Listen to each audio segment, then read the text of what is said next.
Nat, Moy, Ya. lo pernah naik gunung gak sih? Gue enggak. Gua gak mau. Lo gak mau? Gak mau gue. Kenapa takut lo? Takut anjir. Apalagi kalau lo naik gunung ketemu pasar setan ya? Nah. Iya gak sih? Apalagi. Iya. Karena gue ada cerita tentang itu tuh. Ada satu kelompok naik ke gunung dan mereka masuk ke pasar setan. Mampus. Gila. Kalau lo kan tadi sendiri ya? Iya. Ini satu grup, Moy. Rame-rame masuk pasar setan. Rame-rame masuk pasar setan. Anjir. Gila ya? Ah. Jadi ini kejadiannya di Gunung Merapi. Ya pasti banyak ya anak-anak gunung atau pendaki tuh mau ngedaki si Gunung Merapi ini. Dan Gunung Merapi ini katanya emang sering banget rame buat pendaki yang mau ngedaki sampai puncak. Oke. Tapi ternyata ya mungkin lu berdua juga tahu si Gunung Merapi ini tuh banyak banget kisah mistisnya. Iya. Backstory sedikit. Salah satu cerita yang paling terkenal tuh adanya keberadaan Pasar Bubrah. Apa tuh? Itu nama pasarnya, pasar setan di situ. Oh.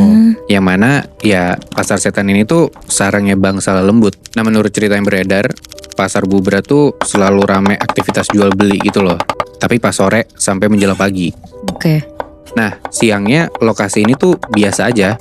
Bahkan ini tuh sering dipakai si pasar Bubrah ini buat para pendaki ngediriin tenda. Oh. Kenapa? Karena si lokasi pasar Bubrah ini tuh kontur tanahnya nggak terlalu terjal.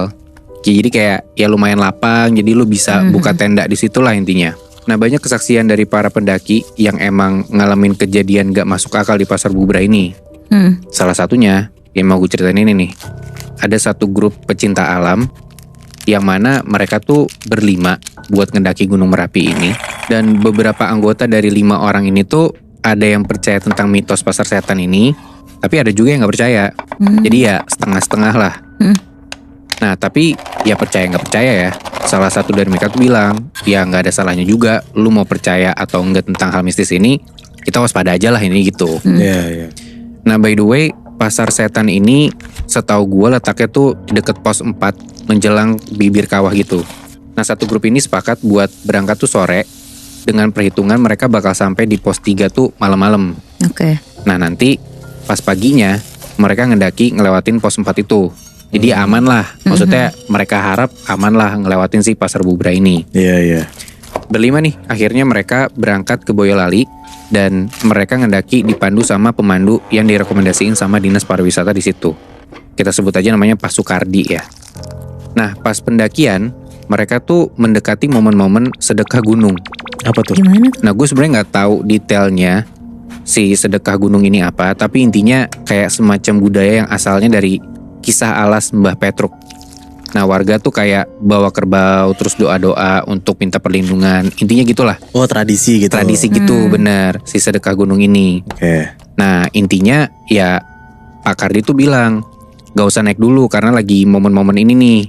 Cuman karena dari 5 orang itu ada yang gak percaya hal mistis, jadi mereka maksa tuh buat ngedaki aja. Kayak gue gak percaya lu mau tradisi aja, gue pengen ngedaki gitu. Gak usah ganggu-ganggu, kayak gitulah. Tetep tuh mereka berlima ngedaki. Tapi sebelum berangkat Pak Kardi tetap ngasih briefing, tetap kayak ya udah yang penting hati-hati. Di briefing juga boleh dan gak bolehnya pas ngedaki gunung, ya SOP seperti biasa lah intinya. Iya, iya. Dan emang si Pak Kardi ini juga ikut untuk ngedaki ke sana. Nah, mereka tuh bakal ngelewatin 4 pos dan tiap pos tuh ada makhluk halus penjaganya, katanya gitu. Nah, makhluk halus ini tuh selalu ngawasin para pendaki. Biar kalau misalkan emang ada yang macem-macem atau ada yang ngelakuin larangan-larangannya tuh ya mereka pasti kena lah sama si penjaga-penjaga ini. Pak Kardi juga intinya ngingetin berkali-kali jangan sampai ngelanggar larangan-larangan yang gak tertulis. Ya mungkin ada larangan tertulis kayak formal-formal, lu jangan buang sampah sembarangan, jangan buang air sembarangan, ngomong juga jangan kotor. Tapi ya sebagaimana kita tahu juga tiap gunung tuh punya aturannya sendiri ya gak sih? Masing-masing gunung tuh beda. Nah Pak Kardi tuh bilang ya jangan sampai ngelakuin hal-hal yang dilarang di Gunung Merapi ini khususnya.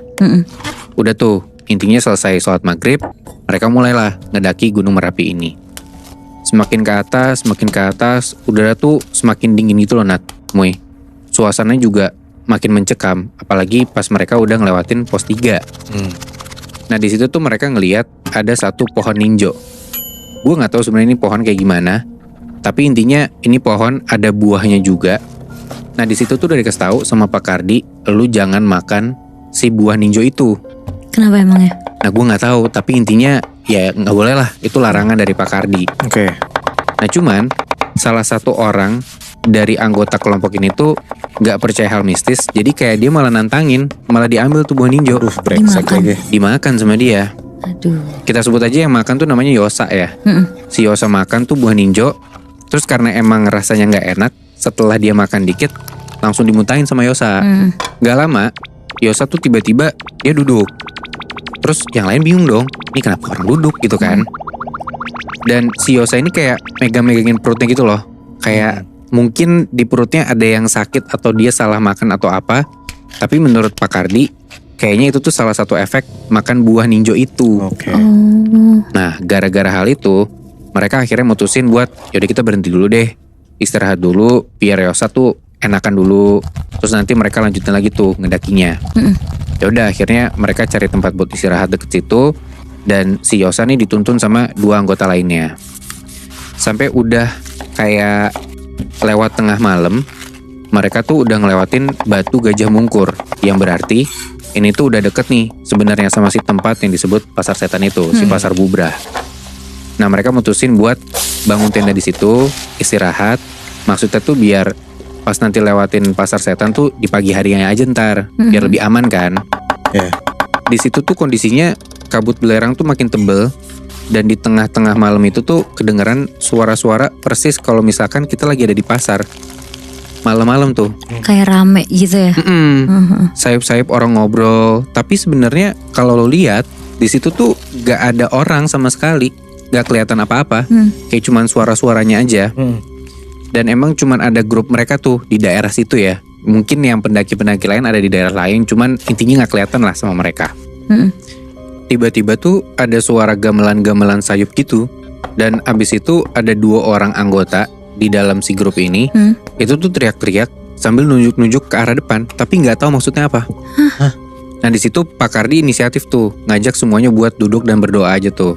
Di situ tuh kondisinya bau belerang tuh makin bikin sesek dan makin dingin suasananya.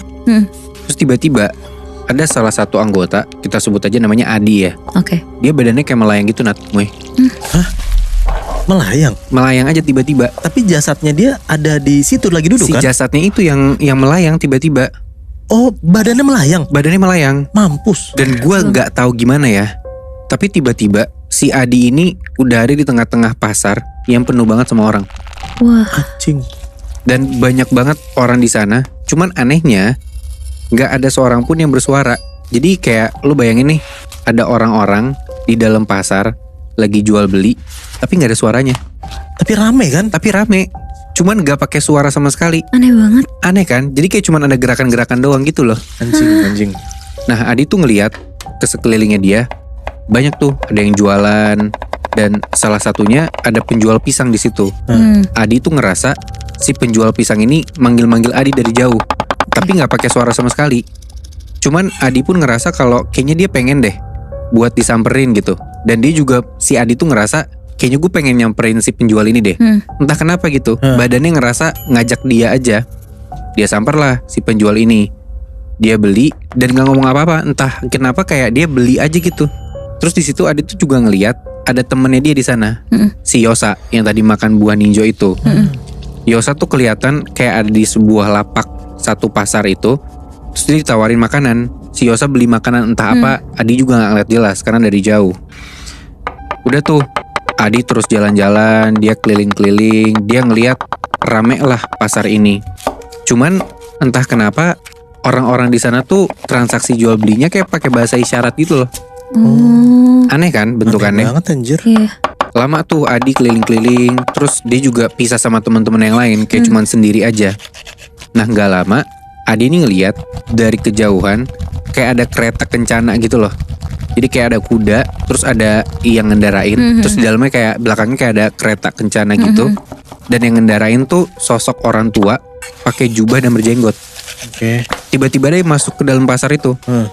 Dan pas sampai di depan Adi, ternyata sosok ini tuh di dalam jubahnya itu dia kayak pakai seragam abdi keraton gitu. Dan dia ngebawa Adi masuk ke dalam kereta yang di belakangnya dia ini, si kereta kencana itu. Udah tuh Adi masuk ke dalam, Dan ternyata di dalam si kereta ini udah ada 3 teman Adi yang lain. Oh. Jadi kan dia berlima tuh. Iya. Si Yosa ada di pasar itu kan. Nah 3 teman Adi yang lain itu udah ada di dalam kereta itu. Tiba-tiba Adi bingung dong, kenapa bisa teman-teman gua di situ kan? Dan makin bingungnya lagi, mereka berempat itu dibawa keluar pasar sampai ke satu gubuk kecil gitu. Dan di dalam gubuk ini mereka tuh dikelilingin sama sosok-sosok manusia, tapi mukanya pucat semua. Cing, serem banget. Bener-bener kayak pucat, bukan orang sehat gitu loh. Iya. Nah Adi ini makin ngerasa aneh. Kayak wah Masya Allah, gue udah masuk ke dalam alamnya para makhluk halus nih, gue harus keluar dari sini. Iya. Dia sadar gitu. Akhirnya Adi dan teman-temannya tuh lari. Mereka kabur keluar dari gubuk itu. Mereka lari kenceng banget sampai mereka nih dikejar sama penduduk-penduduk yang mukanya pucat itu. Dikejar. Jadi kayak zombie apokalips gitu loh. Iya. Mampus. Dan di tengah kepanikan gitu, Adi tuh baca doa, dia baca ayat-ayat Al-Quran buat ngusir setan lah. Sampai Adi tuh teriak Allahu Akbar 3 kali, dan abis itu tiba-tiba Adi pingsan gitu aja. Oke. Nah begitu udah bangun nih, tiba-tiba Adi tuh udah ada di pos 3 aja. Dan yang ada di sebelahnya Adi, itu ada satu temennya yang ikutan lari tadi. Cuman masih terkapar gitu aja, kayak temennya tiduran gitu. Sedangkan Adi udah bangun nih.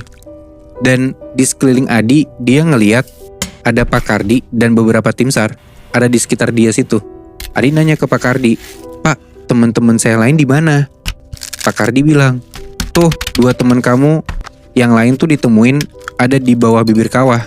Tiba-tiba aja kayak beda tempat jauh banget gitu. Dan Pak Kardi bilang, "Kalau kita terlambat dikit aja, entah nggak tahu tuh teman kamu nasibnya gimana."